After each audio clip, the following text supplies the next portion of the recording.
Alka-Seltzer. First. Fast. And always.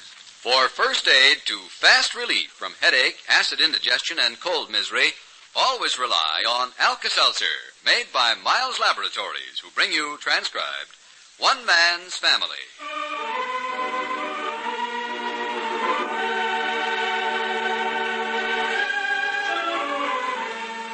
Overheard between Henry and Fanny in the library. Come on, Henry, let's go to bed. Go ahead, Fanny. I'm going to wait up for Clifford. But he's at Miss Pemberton's. He won't be in till late. How do you know?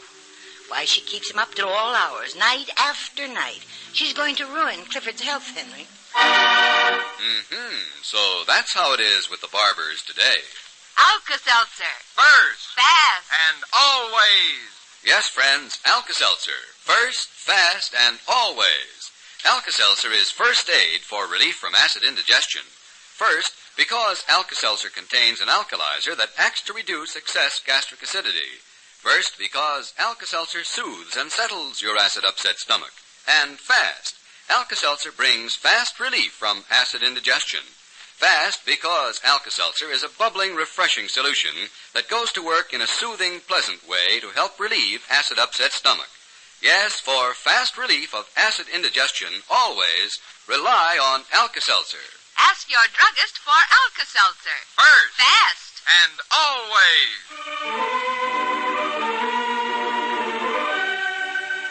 Chapter 23, Book 82. It's a still, cold night in San Francisco. In the library of the Barbour family home in Seacliff, Henry and Fanny have been listening to the late evening news.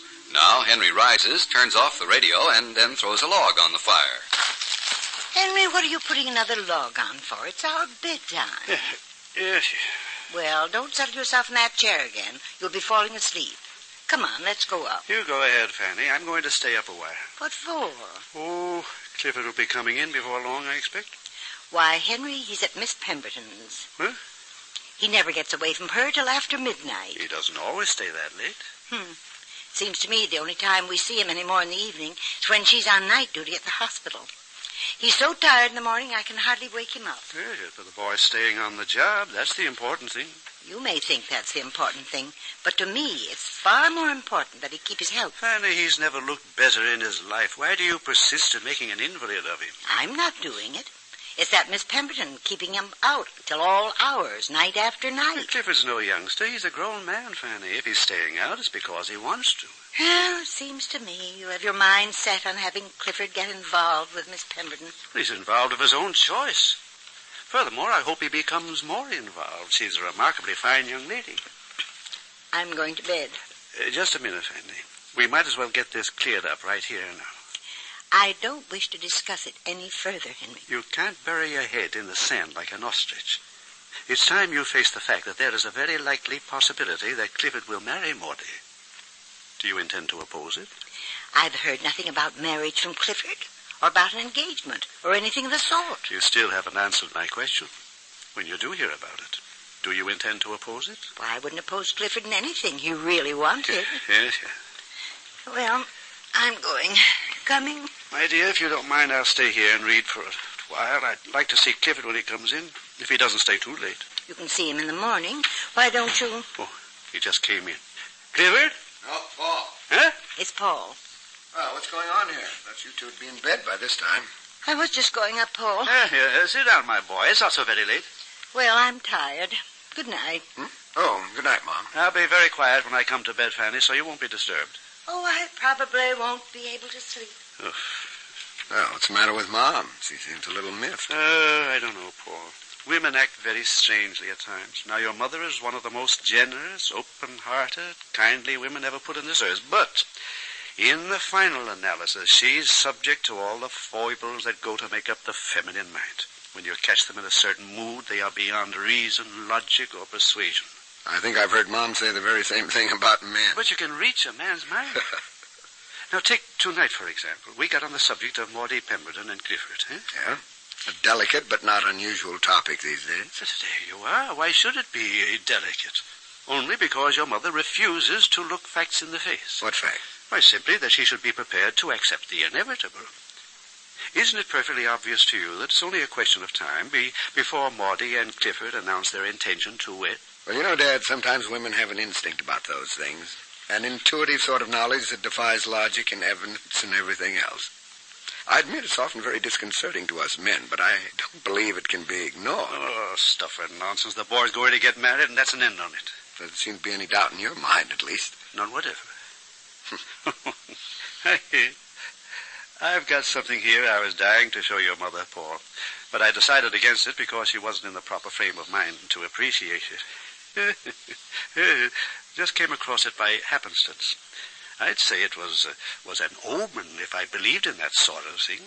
Well, you got my curiosity aroused. What is it? Something for Clifford. That's why I wanted to wait up for him so I could give it to him tonight. Huh? You see, I had occasion to go to the bank today. I'm giving you the background because it'll make the story more interesting. Eh? I understand. You went to the bank and... I don't need any prompting. I'll come to the point in due time. Okay. Your mother always rushes my stories and robs them of their climax. Now, there can't be any impact. Eh? At the door? Clifford? Yeah. Come in, my boy. You're just in time. Well, hi there. I was trying to come in quietly so I wouldn't wake anybody up. Sit down. I was just about to relate an interesting story, which concerns you, incidentally, Clifford. Oh, okay. A little early for you to be home, isn't it? Yeah, kind of. Maudie was feeling tired tonight. I got out so she'd get some rest for a change. Where's Mom? I went up a few minutes ago. I was just telling Paul that I went to the bank today in connection with some securities, which in themselves are not germane to the story, except for this, that it became necessary for me to open my safe deposit box. Now, I've opened that box off and on through the years, perhaps 100 times. And it wasn't until today that I happened to run across an item that I had completely forgotten. It was in a small tin coin box which bore a label, Miscellaneous Keepsakes.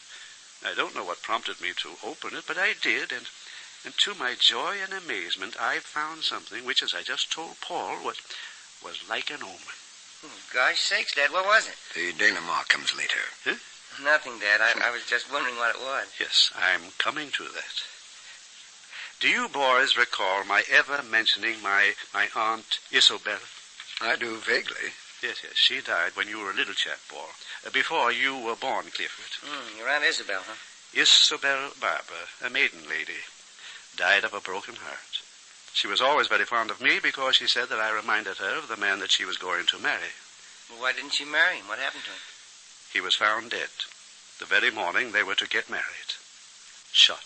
Oh, he killed himself? I don't know. Well, this happened back east after I'd come to San Francisco, and the family kept the matter closed in mystery. But I have reason to suspect that he died by his own hand. At any rate, when Aunt Isabel died, the one valuable possession that she left was willed to me. I have it here in my pocket. It's been in my safety deposit box for, 35 or 40 years, I dare say. It's quite a story, Dan. Yeah, but what was it? I put it in my waistcoat. Here we are. Aunt Isabel's engagement ring. Oh, that's really lovely. So old-fashioned and charming. Well, can I see it? It's yours, Clifford. Oh, gosh, Dad, thanks. Oh, that's swell.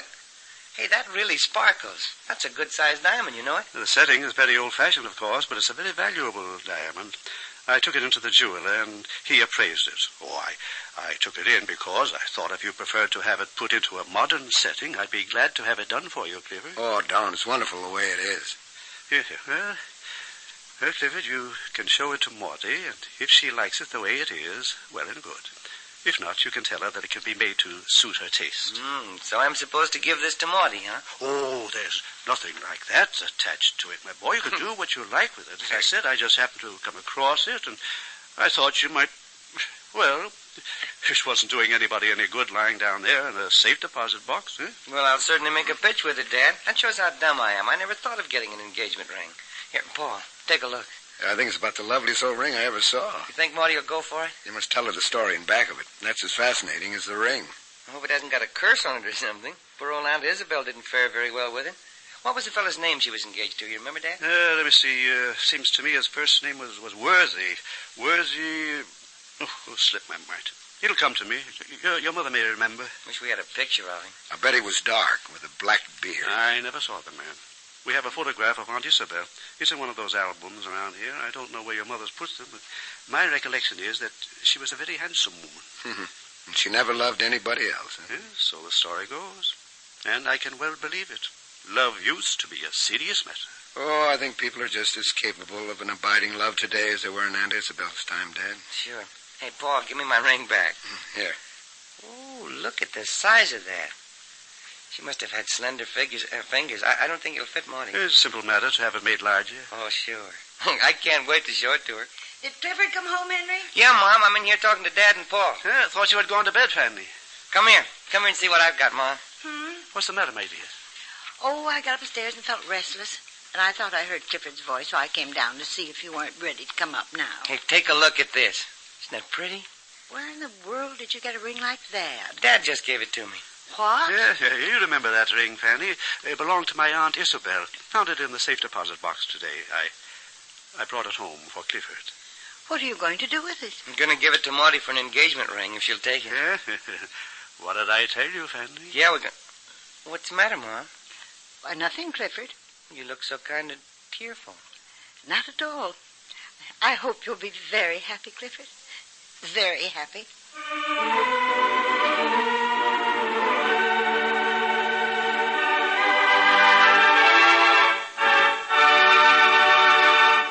The Barbours will be back in just a moment.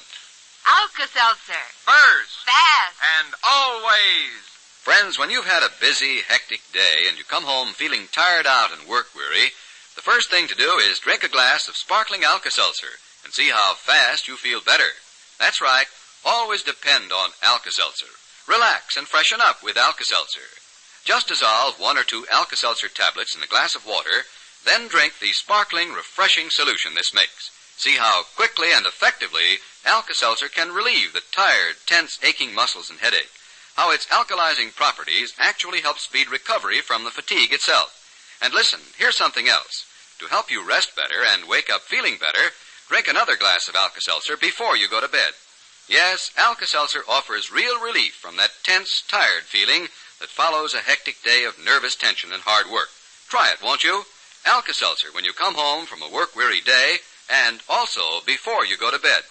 Ask your druggist for Alka-Seltzer. First Fast. and always. Here's the family again. Turn out the light, Henry, and let's try to go to sleep. Why, I'm sure I'll drop right off. It's remarkable how I chanced on that ring at this particular time. I was thinking the same thing. It is remarkable. Huh? Turn out the light, please. Mothers, since you are the guardian of your family's health, this will be of interest to you. It is difficult to check foods to make sure they provide the vitamins known to be essential to good health. But One-A-Day brand vitamins can be your assurance of complete vitamin protection. With One-A-Day brand vitamins, your family can get the essential vitamins that help ward off peplousness, poor digestion, nervousness, and other signs of vitamin deficiency disease. Just make sure that everyone takes One-A-Day brand vitamins every day. Not just once in a while, but every day.